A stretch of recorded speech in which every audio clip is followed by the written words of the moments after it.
Dear friends, మనలో చాలామందికి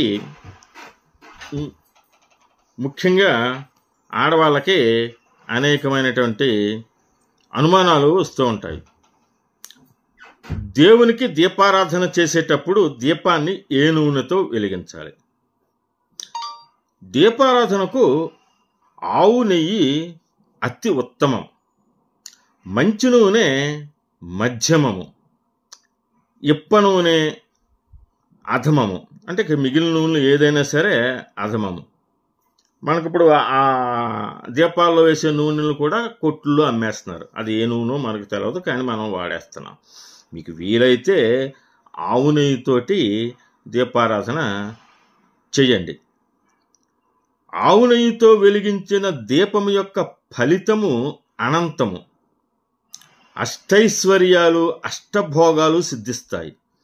వెండి లేదా పంచలోహాలతోనూ మట్టితో చేసిన దీపాలు అత్యుత్తమం.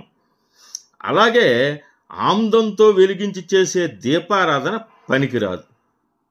ఒకప్పుడు ఎప్పుడో కరెంటు లేని టైంలో ఆముదపు నూనె ఒకటే ఉండేది, అది వెలుతురు కోసం పెట్టుకునేవారు. అంతేగాని దీపారాధనకి దేవుడి దగ్గర పెట్టేవారు కాదు. ఇక ఏది దొరకకపోతే మనకి వేరుశనగ నూనె దొరుకుతుంది కాబట్టి వేరుశనగ నూనెతో చేస్తున్నారు. కానీ దీపారాధన వేరుశనగ నూనెతోటి చేయకూడదు. శ్రీ మహాలక్ష్మికి ఆవు నెయ్యి దీపము, గణపతికి నువ్వుల నూనెతో వెలిగించిన దీపము చాలా ఇష్టము.